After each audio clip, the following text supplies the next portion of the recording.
થોડા દિવસ થયા પ્રિય ભાગવતજી એવું કહે છે, અને ગોકુલની રક્ષાનો ભાર અન્ય ગોવાળિયાઓને સોંપી દીધો.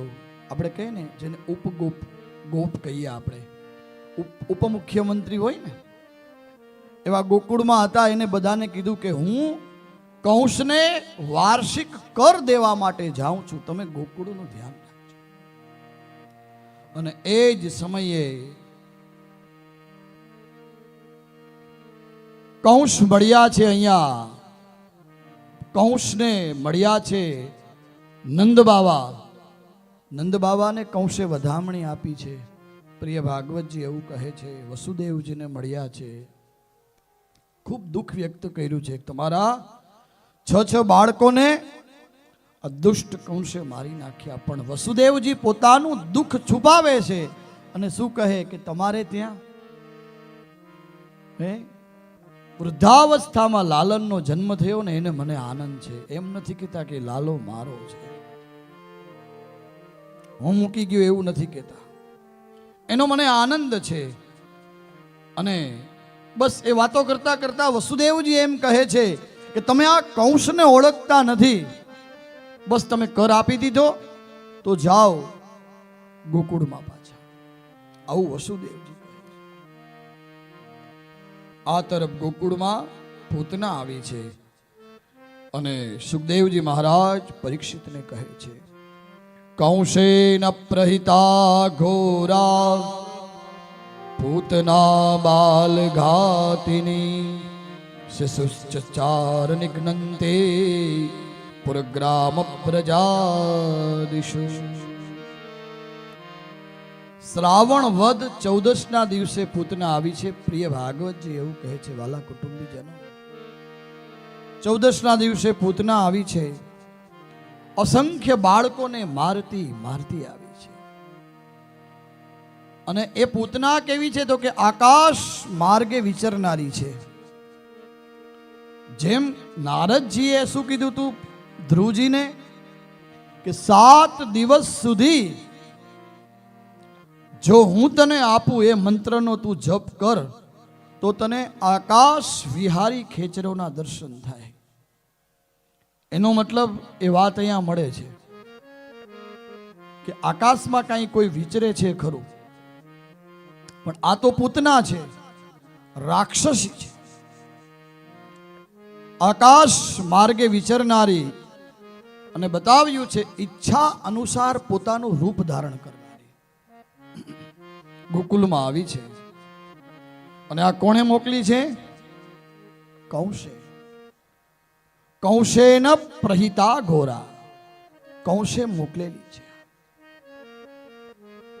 નંદ બાવાને ત્યાં આવી છે. પેલા તો ગોકુળમાં પ્રવેશ કર્યો, પૂછ્યું નંદ બાવાનું નેહ ક્યાં છે? આપણે નેશ કહીએ, ખબર ને, નેહડો. અને એ નેહડો તમારે ઓરિજિનલ જોવો હોય તો મારા ગામ આવવું પડે, બરાબર ને? એ નેહ, નેહ એટલે નેહ 2 પ્રકારના. એક તો પ્રેમ છે, એને પણ નેહ કહેવાય. અલે તાહણીમાં જમવું હોય, મોટો 1 કિલાનો બાજરાનો રોટલો ખાવો હોય, હા હા હું બોલું છું આ એકદમ સપ્રમાણ સાથે, અને સરસ મજાનું માખણ ખાવું હોય, તાહણીમાં દૂધ પીવું હોય, તો વાલા કુટુંબીજનો મારા ગામ મોખાણામાં તમારે આવવું પડે. અને મારા ભાઈઓએ સરસ મજાનું 7 દિવસ ત્યાં સવાર પડે ને, હજી તો પ્રભાત પડ્યું હોય ને, આપણી ભાષામાં મુખ સુધી ન થઈ હોય ને તો બાલડી ભરીને આવે દૂધની. આ એક તાહણી હોય, બસ પીવા માંડો પીવા માંડો, બધા પીઓ. પછી આપણે એમ કહીએ કે આટલું દૂધ આ પીઓ, કંઈ નહીં થાય. અને ખરેખર 7 દિવસ સુધી કોઈને કાંઈ ન થયું. અને લગભગ એક માપણીની દ્રષ્ટિએ કહું, ખાલી જસ્ટ તો એક વ્યક્તિ કમસે કમ 8 થી 10 લીટર દૂધ પીતા હતા. હા હા હા. અને એમાં તો પછી મારા વિપ્રો ઘણાએ મારી યારે વાંધો ઉઠાયો, ગુરુજી અમને કેમ ન લઈ ગયા? મેં કીધું પણ ભાઈ ન્યા જેટલા વિપ્રોની જરૂર હોય મને કે અમે આવે જ તમારી સાથે, આવો આનંદ ક્યાંથી? એટલે એને નેહડો કહેવાય. શું કહેવાય? એ નંદ બાવાનો નેહડો. અને આ મોખાણું એટલે મારો નેહડો. સરસ મજાનું ગામ છે અને પશુપાલકો રહે છે. એ કાયમ લગભગ મને અડધો કિલો સોનું પહેરાવતા. કેટલું? હા, ખરેખરની વાત છે. મને નહીં, આખા બધાને કહેતા પહેરો, બસ આ પહેરીને કથા કરો. અને એમાં છેલ્લા દિવસે મેં કીધું કે આ ઉતારવાનું મન નથી થતું. મને કે તો રાખો, તો તમે ઓળખા નથી હજી અમને. એને નેહડો કહેવાય. અને એ પૂતના આવી છે નંદ બાબાના નેહમાં અને પૂછતી પૂછતી આવે છે કે નંદ બાબાનો નેહ ક્યાં છે, એનું ઘર ક્યાં છે. ગોકુળમાં પ્રવેશ કર્યો છે. પૂછતી પૂછતી આવી છે અને માં યશોદા એકદમ અંજાઈ ગયા છે. કેમ? કે આવી સુંદર સ્ત્રી તો ક્યારેય ગોકુળમાં જોઈ નથી. જોઈ અને અંજાઈ ગયા અને કીધું તમારું લાલન મને રમાડવા આપશો? તો કે હા આપીશ. આપ્યો. પૂતના ખોળામાં બેસાડી અને હવે લાલનને સ્તનપાન કરાવે છે. આ બાજુ લાલન વિચારે કે આ ઝેર મેં તો ક્યારે પીધું નથી. ઘણા બધા અર્થ કર્યા છે શાસ્ત્રકારોએ, આપણા વક્તાઓએ, આપણા સંતોએ, કે ભગવાન ભોળાનાથને યાદ કરે છે કે હે ભગવાન,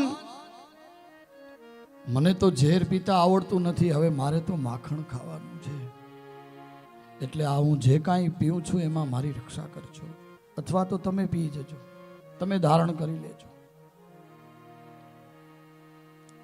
પછી યાદ કરે છે કે આના એવા કયા પુણ્ય હશે કે એ મને ઘોડામાં બેસાડીને સ્તનપાન કરાવે છે. યાદ કરે છે. અને એમાં જ્યારે જોયું ત્યારે ભગવાન વામન જ્યારે ગયા બલિની સભામાં અને પદાની ત્રીણી દૈત્યેન્દ્ર સંહિતાની પદા મમ કરીને, ત્યારે એ બાળકને જોતાની સાથે એ બલિરાજાની દીકરી રત્નમાલા, એને એમ થયું કે આવો દીકરો મારે ઘરે હોય ને તો એને હું દૂધ પીવડાવું, એને સ્તનપાન કરાવું. વાલ થયો એને. અને જ્યારે એક પછી એક શું માપી લીધું, 2 ડગલામાં બધું માપી લીધું ને, ત્યારે રત્નમાલા એમ કહે છે કે આવો દીકરો મારે ત્યાં હોય તો એને હું ઝેર દઈને મારી નાખું. ભગવાન કે 2 in 1 કહીએ, શું કહીએ આપણે, એક જ અવતારમાં, તારા એક જ જન્મમાં હું 2 કામ, તારી 2 ઈચ્છા પૂરી કરું. તે મને ખોળામાં લીધો, એ માતૃત્વ ભાવ છે. સ્તનપાન કરાવી અને તારે મને ઝેર આપવું છે ને, એ તારો ભાવ પૂરો થઈ જાય. અને આ પૂતના છે એ બોલવા લાગી, હવે તો શા મુંચમ મુંચમ, મને છોડી દે, મને છોડી દે. જેમ જેમ એ પૂતનાને ભગવાન સ્તનપાન કરવા લાગ્યા અને પૂતના સા મુંચમ મુંચમ, મને છોડી દે, મને છોડી દે. અને કનૈયો કહે હું જેને એકવાર પકડું એને છોડતો નથી, એકવાર પકડું એને હું છોડું ન છોડું. સા મુંચમ મુંચમ, હે કનૈયા મને છોડ, મને છોડ, મને છોડ. ભગવાન નથી છોડતા અને પૂતના આકાશ માર્ગે ઉડી છે, ઉડી છે. છોડ છોડ છોડ છોડ, મને છોડ. ભગવાન લાલન છોડતા નથી અને ચીસો પાડે છે, રડવા લાગી છે અને પોતાના અસલી રૂપમાં આવી છે. હવે અસલી રૂપમાં આવી ભગવાને એ પૂતનાને એક શિલા પર એવી પટકી દીધી અને કૃષ્ણ કનૈયા લાલ, પૂતનાનો દેહ પડ્યો. પૂતના મૃત્યુ પામી છે. પ્રિય ભાગવતજી એવું કહે છે, વાલા શ્રોતાજનો, કે 6 કોષની અંદરમાં પૂતનાનો દેહ પડ્યો. અત્યારના હિસાબે આપણે જો જોવા જઈએ તો મારી દ્રષ્ટિએ બહુ જવાબદારીપૂર્વક બોલું છું, જે મેં ભાગવતજીમાં વાંચ્યું છે એ બોલું છું. 6 કોષ એટલે આમ 1 કોષ એટલે 3 કિલોમીટર જેટલું લગભગ આપણે ગણાય. તો મારી દ્રષ્ટિએ 18 કિલોમીટરની આસપાસ કદાચ પૂતનાનો દેહ પડ્યો હશે. 6 કોષ છે લખેલું આમાં. એટલે અત્યારે આપણે કદાચ જોવા જાય તો 6 કોષ પણ ઘણું લાંબુ થયું. અને એમાં શું થયું? ઘણા બધા વૃક્ષ ધરાશાયી થઈ ગયા. અને આ બાજુ નંદ બાવા આવ્યા છે. નંદ બાવા આવ્યા, બધા દોડ્યા, લાલનને ઉઠાવ્યા અને લાલનને યમુના જળથી, ગંગા જળથી સ્નાન કરાવ્યા છે. અને અહીંયા પ્રિય ભાગવતજી એવું કહે છે કે પૂતનાના દેહના ટુકડા કરીને એને અગ્નિ સંસ્કાર આપ્યો છે.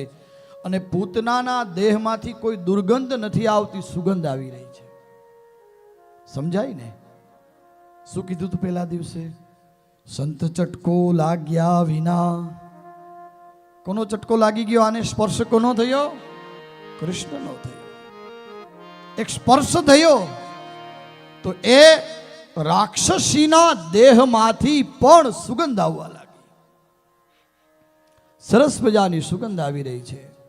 અને પૂતના છે ને એ પરમાત્માની અંદર ભળી ગઈ, કૃષ્ણમાં ભળી ગઈ. અને એ પૂતના નું કવચ પણ બતાવ્યું છે કે કોઈ બાળક રાત્રે રોતું હોય, ઘણા બાળકો રાત્રે સૂવે નહીં. આમ તો એક કથા એવી બતાવી છે કે કોઈ બાળકે કોઈ દ્રોહ કરેલો હોય પૂર્વજન્મમાં પણ, તો એને 5 વર્ષ સુધી એને સ્વપ્નમાં સજા આપવામાં આવે. સ્વપ્નમાં, સમજો ને, 5 વર્ષ સુધી એને સ્વપ્નમાં સજા આપવામાં આવે, આમ નહીં. એવી રીતે પૂતના કવચ બતાવ્યું છે. કોઈ બાળકને નજર લાગી ગયું હોય, એક એક અંગની ભગવાન એની રક્ષા કરે. મેં તમને કીધું ને, બધું અહીંયા છે. પૂતના કવચનો પાઠ કરી એ બાળકને સ્નાન કરાવો, એ બાળક શાંત થઈ.